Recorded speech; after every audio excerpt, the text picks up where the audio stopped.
All right, from fifth straight title to not even possibly being in the league, it was definitely a lot of, ups and downs for the Lloydminster Twins. Moses joining me on the desk, and you have more as the season kicks off today. Nairman, it was a whirlwind season, or off-season even, to say the least. But the good news is for the Twins and Twins fans, they're back and already thinking about defending their dynasty.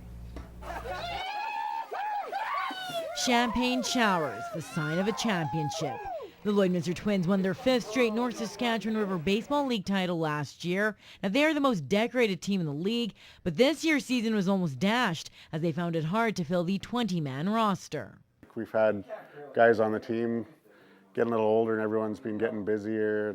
I knew something was a little odd, and eventually I started hounding Kevin to see what's going on, and it seemed like the boys were almost ready to throw in the towel. The Twins were going to take an absence this year, but with the Lloydminster Juniors bowing out, that changed everything. The team picked up 4 players, including pitcher Evan Lodish. But they're losing a big piece of their rotation with the possible retirement of longtime player coach Kelly Hoffer. Hoffer's obviously one of our big bats in the middle of the lineup and plays good defense and a good pitcher, and he's been the head coach, so that's obviously going to be a big loss. We're still hoping to talk him into coming to help coach when he can make it. We'll miss him a big time this year, I think, but we have some other guys that'll probably step up. Kevin himself has been in those shoes before, so he should be okay. As for the Twins, they know they are the target of the other teams, especially the Border City Blue Jays, who they beat in the championship last year.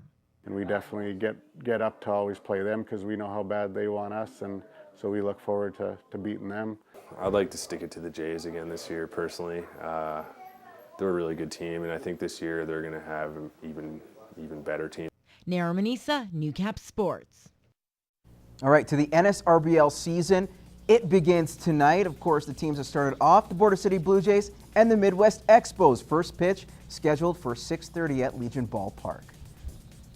Now, last weekend, some local athletes got to enjoy the sights and sounds of Toronto while competing against some of the country's best at a national event. Kyle Gallagher has more. The track and field team from St. Paul Regional is still enjoying the perks of an exciting trip.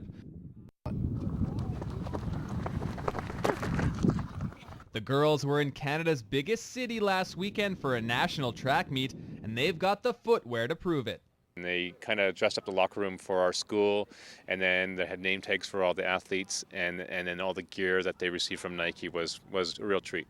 Kind of shocking. We kind of just walked in and they showed us all this stuff, and you didn't even know what to say. The Saints were chosen as the girls' representative for Alberta at the 3rd annual Nike High School Grand Prix. The event features track teams from across the country, and Nike went all out in giving the athletes the full pro experience.